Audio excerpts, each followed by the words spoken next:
you always talked about giving back to the community and making an impact, especially on the youth.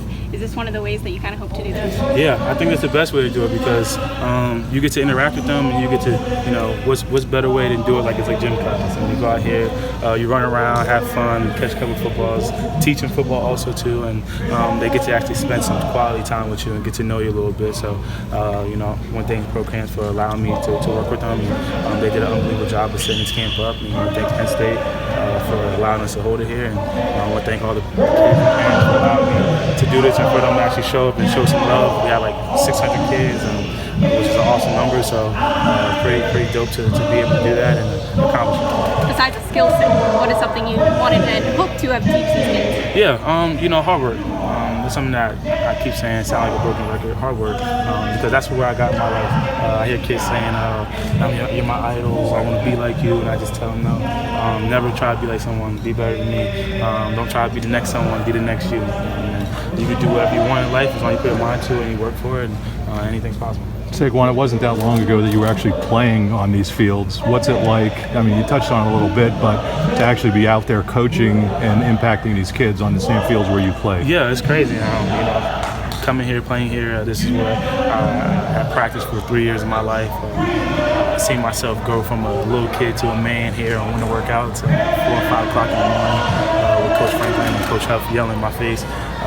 So it's just funny to be able to come back and give back and be able to coach these kids, and then also see, the players now, and former players like Stu Paul and those guys coming in, and the players now doing a great job of playing with the kids and showing the kids the ways and the ropes around football. So just like I said, to be able to come back means everything to me. You get back a lot. You were here for the blue-white game, I think, or for Pro Day, for all those things. Why is that so important to you to maintain the connection with Penn State? This is part of my home. This is home for me. Home back in Whitehall, home's here, and home's in New Jersey right now. I got 3 places where I can call home, and I know every time I come here, it's people that genuinely care about me, that knew me before I was Saquon or whatever you want to say. So I know I'm able to come back home to family. That's why I love coming back, and I love coming back, seeing the guys, seeing my former teammates, and seeing the guys now who's going to take on the ropes and who's going to replace the Trace, the Miles Sanders, and all those guys. So I'm happy and excited. And like I said, I love coming back and love showing support. You still sleeping on couches? Koa said you woke up and you were on his couch. Or can you afford a hotel now? Yeah, I think I can afford a hotel. But yeah, that kind of hurt my neck a little bit. So the next day I got a hotel. I was like, what am I doing? Might as well just get a hotel. I was trying to play it the cheap way, but kind of called it to me. How cool is it to see Miles get drafted, but then realize that he got drafted by the Eagles and you got to play him twice a year?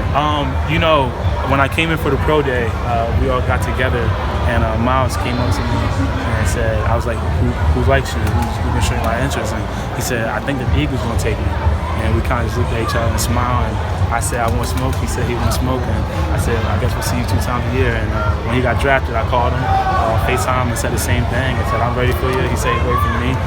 So it's awesome to be able to go and play against him 2 times a year. But I'm more happy just of what he accomplished, what he's been through, coming here, being a 5-star, and have to sit back and kind of wait for his spot in his moment. And then when he got his moment, took advantage of it. And now to be the second running back taken in the draft, in my opinion, I think the best running back in the draft. And I think he's going to prove that to the league this year. I'm really excited for him. But at the end of the day, we still got love. But when we see each other those 2 times, we're going to try to compete. And I'm going to try to have a better game than him, and he's going to try to have a better game than me. And ultimately, hopefully, my team ends up winning, and he's going to want the same way for his.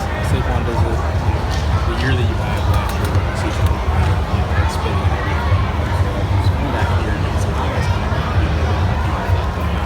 what's happening last year? Yeah, I mean, I stay pretty grounded, just by myself. I live in the moment. I don't get too caught up in the hype.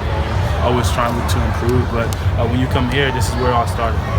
Started in Whitehall, but this is where I feel like I shaped myself into becoming the player I am today. And like I joke around with the winter workouts and being here at 4 or 5 o'clock in the morning, or spring ball or camp. Those are the things that help shape me. Obviously, just in general, being a Penn State athlete, and understanding the 4 core values, understanding competing, and sacrificing, taking that stuff to put me to the NFL is the reason why I've been successful. I try to tell these guys here. enjoy it, live in the moment, because it's gonna fly by. You're gonna be wishing you're back in college. You're gonna miss college even when you're in the NFL, having a lot of success. It's not the same. The brotherhood's not the same. But like I said, coming back here, it just takes you back in the past. You get to walk down the wall. I see my face on the walls and stuff like that. And those are goals that I wanted to set when I was a freshman. When I came here, I wanted to get on the American wall. I wanted to get on the Big Ten wall. To be able to accomplish that, and now that's in the past, and do it fucking that means the world to me. What's the biggest thing that's changed for you off the field? Is it being in a Super Bowl commercial? Is it going to the Met Gala? What's the difference? The thing that made you go like, wow, I really sort of arrived here. The Met helped. I was nervous for the Met, to be honest. The red carpet was nerve-wracking. I took like 4 photos and kind of like sprinted upstairs. But for me, it was the first time I scored a touchdown, to be honest, is when I said I arrived, I'm here. Because I had one big play in preseason, kind of strained my hammies, and I didn't play the rest of the camp at all in preseason. So my first game, first live action, was the first game of the season. So for me, when I was able to score that touchdown, kind of was my hello moment. But just everything that we've been through, even though we didn't have a lot of success in the season, seeing how we turned the season around in the second half. You'd be able to come in and train and practice with guys like Eli and guys like Shelby and see how they operate, and you take some of their stuff that they do and you add it to your daily routines. But for me, it was definitely the first thing. Is it satisfying to be able to do everything you did in college at the next level? There were a lot of people that didn't see you for 3 years that went, can you really do that? And the answer is yes. I mean, did you feel like you proved some people? Question. Yeah, I feel like I proved people right or wrong. Right. Right? Well, wrong in the sense that they didn't think you could do that. Yeah, I mean, I wasn't trying to prove anybody right or wrong. That's how it is. You do in college, everyone's going to want to see if you can do it in the next level. Zion Williams is one of the greatest athletes ever to play, and people are questioning if he's going to be able to get it. So, I don't really have anything to do with proving people right or wrong. My main thing was proving to my team that you made the right pick. Not only with talent, that a guy who has great character and guys who's a leader. One day hopefully be a captain of the team and be able to lead that team to a championship. The NFL 100. At the Citrus Bowl. The NFL 100 commercial. Can you take us through what that was like working with Peter Berg? I know all the players weren't there, but just being part of it, and then your role at the end of it. What was that like? So I got asked to do a Super Bowl commercial, and I'm just like, everyone's gonna do, they told me the names that's gonna be in it. So I'm like, I'm just thankful to be able to be asked to be in that commercial. So I go, they show me what I'm doing, and they kind of broke it down that I'm the one ending the commercial, kind of jumping off into the future. And I was just like, wow, that was another moment, I guess you could say, when I was like, wow, I'm really here, I'm really in the NFL, surrounded by, obviously they weren't all there, but the Franco Harrisons, the Barry Sanders, the LTs of the world, and to be the guy to finish the commercial, jumping off, kind of running off to the future, meant the world to me, and was such a humbling experience. At the Citrus Bowl, Sandy Barber said that you already contacted advisors about completing your degree at Penn State. Do you have any update on that? Or? 2 classes left. I don't think I'm going to take it, and I had an opportunity to take it, start classes this Monday, but just with finals and kind of camp, kind of going on at the same time, probably going to pass up on that. Well, I already did pass up on that, and start it back in the fall. And the big story throughout the offseason in college football was the transfer portal. From kind of your outside perspective, what do you think of giving the players, more rights, I guess, to decide to transfer if they want to? I'm all for players' rights, and obviously I think you got to do it in the right way, and it got to be for the right reasons. So, like I said, I'm all for those players to get their rights and be able to transfer. And sometimes you come here and you realize it's not a place where it's for you. Well, not just saying here in general, I'm talking about the school in general. Or things play out, you get injured, or some guys come out and just beat you. You got to move on to another spot, another opportunity, and you got to take advantage of every opportunity. That was what I was taught here. So the fact that they're giving them opportunities that they can go to other schools, hopefully they take advantage of those. Have you given Miles any advice transitioning into the NFL? Not yet. During college, when I was my rookie year, and he was going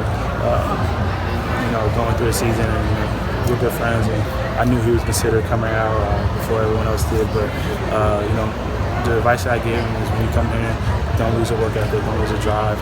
It does become a business, but you don't have to become part of the business. At the end of the day, if you still have that same love that you have as a kid when you were playing at 8 years old, or how these kids are, everything will take care of itself. that's the thing I'm a big believer in. That's the message I gave to him. I really only got to say that to Miles because I know how Miles operates. I know how he's gonna go at camp and how he's gonna press his teammates with his work ethic and get this opportunity to go on the field. I think he's gonna have tremendous games. And just hopefully when we play him, he just don't want to play well at all that day. Did you have a moment where you looked across the other side and you saw someone you grew up watching, idolizing, like, holy crap, I have to try to get past that guy? Moment this year. It wasn't in the game, but like when I was like, oh my gosh, like, when I guess you could say I was starstruck-ish. Cap, I was at a charity game, a charity event for Pueblo. Colin Kaepernick was walking in, and the crowd just went crazy, and everyone was just looking at Cap. And it was my first time ever meeting Cap, and obviously all the things that he's been through, and just obviously he's not in the league anymore. But growing up watching him, being a fan of him, and seeing what he did for the 49ers when they went to the Super Bowl, that was kind of like my first, I guess you could say, starstruck moment. And I met Brady. I went to him and told him I'm a big fan, and he told me he's a big fan of mine, and so that meant a lot to me. But those two are probably the two that kind of did it for me.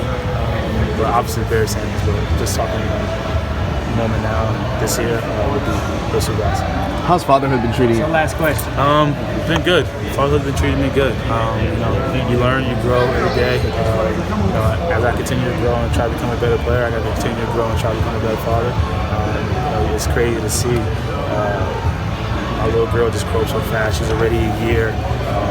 So that just put everything in perspective how quick that year went by. Playing football, we get a year, but at the same time being a father and seeing my daughter grow and seeing her going from not being able to crawl to be able to walk, to be able to say dad, to be able to say mama.